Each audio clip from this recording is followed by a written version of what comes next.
नमस्कार दोस्तों, खोज के YouTube चैनल पे आप सभी का स्वागत है। जय कष्टभंजन देव। आज जिस तरह से आपने देखा, खोज के गेस्ट टॉक शो शुरू हो चुके हैं और आज का हमारा उभरता सितारा एक बहुत ही अनमोल गेस्ट है जो कि है कोलकाता से। Kolkata is the city of tradition. Raunak Udani. नमस्ते सर जी। नमस्ते। नमस्कार मित्रों, मैं इनको काट के पहले कुछ कहना चाहूंगा। मैं आज यहाँ पे आया हूँ खोज की बदौलत। खोज अपने आप में एक डेफिनेशन है। खोज केवल एक नाम नहीं है। इनके पास में 15-16 जनों की एक टीम है। ये कुछ न कुछ उभरते सितारों, कुछ हिडन टैलेंट, कुछ ऐसे लोग जिनका समाज में बहुत ही उनका अगत्य का एक बहुत ही इम्पोर्टेंट, बहुत ही वाइटल रोल रहा है, उन्हें ये खोजते हैं और वो टीम के बदौलत वो आप सभी के समक्ष उन्हें रजुआत करते हैं। जो ये टीम है वो पहले आपके दोस्त बनते हैं, फिर आपके क्लाइंट बनते हैं। चाहे आपका खुद का बिजनेस हो, चाहे आपका कोई प्रोफेशन हो, वो आते हैं, वो मिलते हैं, वो आपके बारे में जानते हैं, वो आपके टैलेंट को निहारते हैं। फिर पुनीत जी, जो कि खुद एक टैरो कार्ड रीडर और वर्ल्ड रिकॉर्ड होल्डर है, उन तक पहुंचाते हैं और फिर वो पुनीत जी खुद वो पूरे लिस्ट में से किसी 1, 2 या 3 जन को आपके समक्ष रजू करते हैं। मैं उसी खोज का एक परिणाम हूँ। शुक्रिया पुनीत जी। Thank you. जैसे कि आपने जाना कि ये इतना बड़ा टीम वर्क होता है, तो जैसे कि रौनक जी बिलोंग करते हैं वास्तु के फील्ड से, जो कि बहुत ही डीप ओशन है, एक बहुत बड़ा सब्जेक्ट है। और रौनक जी ट्रेडिशनल सिटी कोलकाता से बिलोंग करते हैं और पिछले 6 या 7 सालों से अहमदाबाद में प्रोफेशनली वास्तु का वर्क कर रहे हैं। तो सर, आपसे ये जानना चाहेंगे कि कोलकाता और अहमदाबाद दोनों में आपने प्रोफेशनली वर्क किया है वास्तु से related. What is the major difference in both the cities? Ahmedabad is the city of business, pure business, and Kolkata is the city of tradition. दोनों के लोगों के माइंडसेट में क्या डिफरेंस है? पहले तो मैं ये बताना चाहूंगा कि सिटी चाहे कोई भी हो, वास्तु हर जगह एक तरह से ही होता है। रही बात अपने अहमदाबाद की या गुजरात की कही कि ये सिटी ऑफ बिजनेस है, तो मैं खुद भी गुजराती हूँ और हम तो दाल और कड़ी भी मीठी खाते हैं, तो हमारे तो खून में ही मिठास है। लवली। इसीलिए जब मैं वास्तु के लिए कहीं जा रहा हूँ, मैं जब एक जगह पे मुझे बुलाया जा रहा है, मुझे निमंत्रण दिया जा रहा है कि आप आओ, आप इस जगह को देखो, आप इधर की एनर्जी चेक करो, हम क्यों इतने परेशान हैं, जब ये सारी बातें होती है, तो मैं बेसिक एक आप सभी दर्शकों को बताना चाहूंगा कि वास्तु में 3 चीजें बहुत ही खास है। पहले, जिस जगह पे आपका बंगलो, आपके अपार्टमेंट या आपके ब्लॉक्स है, पहले वो जगह का वास्तु होता है।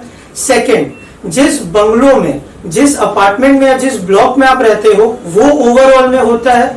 और थर्ड, उसी बंगलो के अंदर, अपार्टमेंट के अंदर या ब्लॉक्स के अंदर जो 4 दीवार के सारे कमरे हैं, किसी का 1 BHK है, किसी का 2 BHK है, किसी का नीचे और ऊपर में बंगलो है, तो वो सारी जगह का अलग अलग वास्तु किया जाता है। वास्तु बहुत ही अनिवार्य है।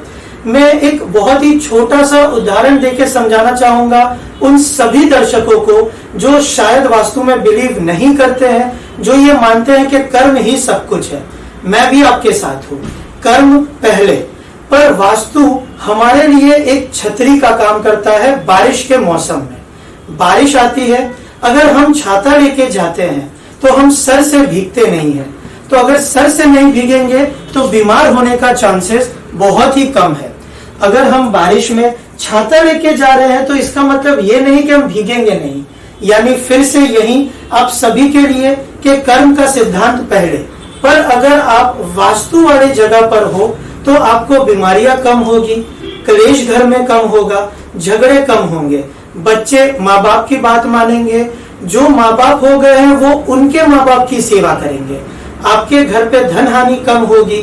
आपका अगर एंट्रेंस सही है, आपका अगर किचन सही है, आपका अगर टॉयलेट सही है, आपका मंदिर का प्लेसमेंट सही है, आपका बेडरूम सही है, तो आपको कोई भी जगह पे घबराने की, डरने की या चिंता करने की आवश्यकता नहीं है।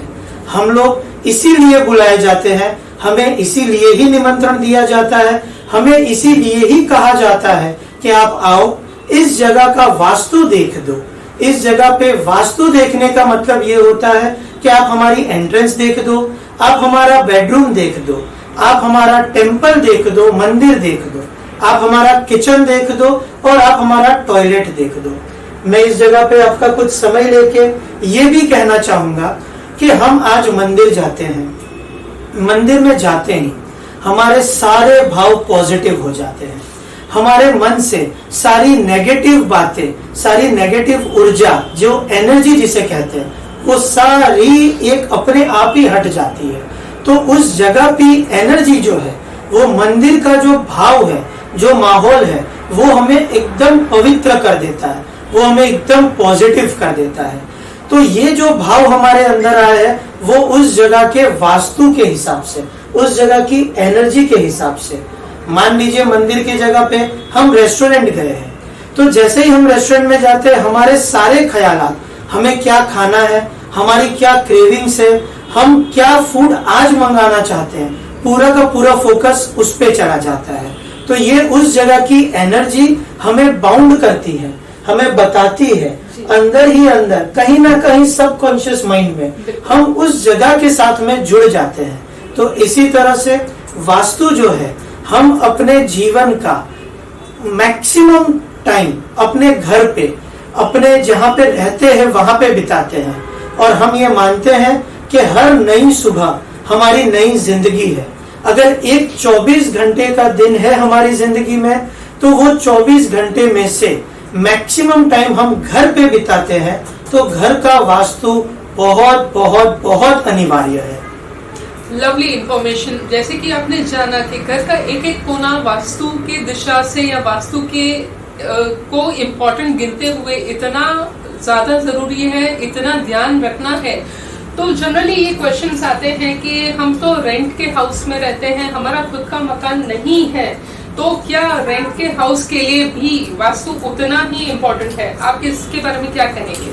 क्योंकि पुनीत जी भी सेम फील्ड के हैं, इनको भी ये सवाल बहुत बार आए होंगे और कदाचित आप मेरी बात से सहमत भी होंगे कि आप जिस जगह पर 10 घंटे यानी हम 6 से 7 घंटे सोने में, सुबह सेवा पूजा करने में, नाश्ते में, लंच हो या ना हो, लेकिन रात के डिनर में, घर के फैमिली मेंबर के साथ में टाइम स्पेंड करने में, ओवरऑल एक जगह पे जब हम 10 घंटा टाइम स्पेंड करते हैं, तो उस जगह का वास्तु हमारे जीवन में असर करता है और करता है। फर्क सिर्फ इतना रहेगा कि आपकी खुद की जगह है तो आप उसमें अधिकांश वर्ष उसी में रहेंगे। अगर वो भाड़े की जगह है, अगर वो रेंटेड प्रॉपर्टी है, तो कदाचित आप 11 महीने, 12 महीने, 2 साल या 3 साल में आप कदाचित वहां से चले जाओगे। तो उस जगह का वास्तु का जो दोष है, वो आपके जीवन में 50% से 60% असर करेगा, पर जो आपकी खुद की जगह है उस पर अधिकांश असर करेगा। तो आप सभी के लिए, अगर आप एक जगह पे रह रहे हो, वो चाहे भाड़ा का घर हो, चाहे वो भाड़ा का मकान हो, चाहे वो आपकी खुद की प्रॉपर्टी हो, उसका वास्तु दोष आपको लगता है और लगता है। ग्रेट। तो अगर आप रेंटेड हाउस में हैं तो भी वास्तु उतना ही इम्पोर्टेंट है। जल्दी से जल्दी आप वास्तु के कंसल्टेंट को अप्रोच कीजिए और अपने घर का वास्तु सुधारने का प्रयास कीजिए। अब एक और क्वेश्चन जो हमें हमेशा सताता रहता है या लोग हमसे पूछते रहते हैं, साउथ की दिशा का घर क्या हमारे लिए लाभदायक है या नहीं है, या सिर्फ वो रजनीकांत और शाहरुख को ही फलसा है? बताइए सर जी। मैं इस जगह पे एक चीज कहना चाहूंगा कि हर राशि को अलग अलग दिशा सूट करती है। साउथ दिशा कुछ राशि के लिए बहुत ही लाभदायक है, पर अधिकांश राशि वाले को साउथ एंट्रेंस, यानी जब हम घर में प्रवेश कर रहे हैं तो वो जो प्रवेश द्वार है वो दिशा साउथ की ना हो, यानी प्रवेश करने के बाद की दिशा हमारी नॉर्थ होगी। इसका मतलब यह है कि जिस जगह से हम प्रवेश कर रहे हैं, जो हमारी एंट्रेंस है, वो साउथ है। तो साउथ कुछ राशि के लिए बहुत ही फलदायक है, कुछ राशि के लिए नहीं है। पर हमारा वास्तु जो 5000 से ज्यादा वर्ष पुराना है, वो हमें सारी चीज का सॉल्यूशन देता है। अगर आप ऑलरेडी ऐसी जगह पे हो जहाँ पे आपकी एंट्रेंस साउथ की है तो आपको घबराने की जरूरत नहीं है। पुनीत जी है, मैं हूँ और आपके मित्र होंगे, आपके नियर डियर वंस होंगे, आपके कोई ना कोई परिचित होंगे। आप उनसे पूछिए, आप उनसे जानिए, आप उनसे सॉल्यूशन ले लीजिए। बहुत छोटे छोटे सॉल्यूशंस है, पहले 3.5 महीना तक आप देख लो। अगर वो सॉल्यूशन आपको काम करते हैं तो ही आप ज्यादा खर्चे में जाइए। यहाँ पे मैं एक बात कहना चाहूंगा, चाहे आपके पास में पैसे हो या नहीं हो, वास्तु दोष गरीब को भी और अमीर को भी सबको एक समान असर करता है। ऐसा नहीं है कि पैसे वाले हैं तो ही वो इस वास्तु दोष का एक सॉल्यूशन लाके अपनी जगह को अच्छा करे। ये सभी के लिए है और पुराण बताते हैं कि अगर आप एक अग्नि कोण आपको दोष दे रहा है तो आप एक लाल स्टिकर से, आप एक मोमबत्ती जला के, आप एक लाल बल्ब जला के या फिर उस जगह का हवन करवा के, हर प्रकार का सॉल्यूशन है। आपकी जैसी क्षमता आप करवाइए। पर मैं रिक्वेस्ट करूंगा खोज के सारे फॉलोअर्स को, हमारे सारे दर्शकों को, इस YouTube चैनल में सब्सक्राइब किए हुए सारे के सारे फॉलोअर्स को कि प्लीज आप वास्तु जरूर से करवाइए। आप किसी से भी करवाइए लेकिन करवाइए जरूर। ओके, एक जैसे कि आपने बताया अग्नि कोने में लाल बल्ब लगाने से या कैंडल या फिर लाल टेप लगाने से सोल्यूशन होता है। सो ये तो हो गया रेसिडेंशियल या कॉमर्शियल का, बट एक फाइनल मैसेज जो लैंड ओनर्स है, जो कमर्शियल प्लेसेस धारण करते हैं, जैसे कि ऑफिस है, कॉर्पोरेट्स है या फिर मॉल्स है, शॉपिंग कॉम्प्लेक्सेस है, सबके लिए एक फाइनल मैसेज जो वास्तु की दृष्टि से आप महत्वपूर्ण समझते हैं। जी, बहुत ही अहम मुद्दा उठाया है इन्होंने। मैं प्रोफेशनल हूँ, मैं ही अगर पहले से बता दूंगा तो पता नहीं मेरा घर कैसे चलेगा, पर क्योंकि हम पुनीत जी के शो पर है, टॉक शो पर है, तो मैं जरूर से इसका उत्तर देना चाहूंगा। आप जब 20 लाख रुपए दे रहे हो एक जगह के लिए, तो आप ये मान के चलो कि मेरा 5,000 रुपया ज्यादा लगा और आप वास्तु करवा लो। ये बहुत ही इंपॉर्टेंट मैसेज रहेगा आप सभी के लिए। अगर आप 1 करोड़ का फ्लैट ले रहे हो या 2 करोड़ का बंगलो ले रहे हो तो मैं चाहूंगा कि आप 50,000 एक्स्ट्रा स्पेंड करिए।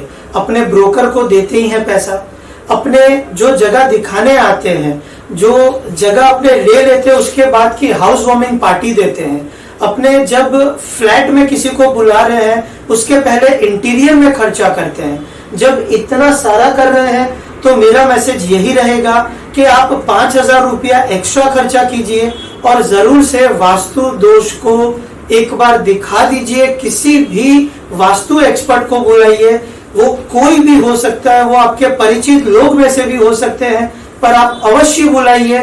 ये मेरी आपसे हाथ जोड़ के विनती है कि आप वास्तु को नजरअंदाज ना करिए। इसमें आपके घर में सुख, शांति और समृद्धि हमेशा बनी रहेगी।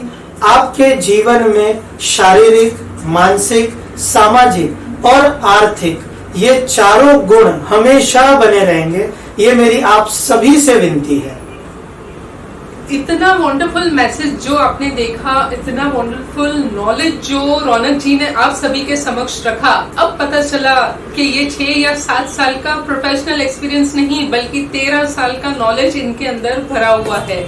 Thank you so much, Raunak ji, for spending your precious time with us and giving Khoj a wonderful opportunity to know you, to recognize you and your knowledge. तू खुद की खोज में निकल, तू किस लिए हताश है, तू चल तेरे वजूद की समय को भी तलाश है। Thank you.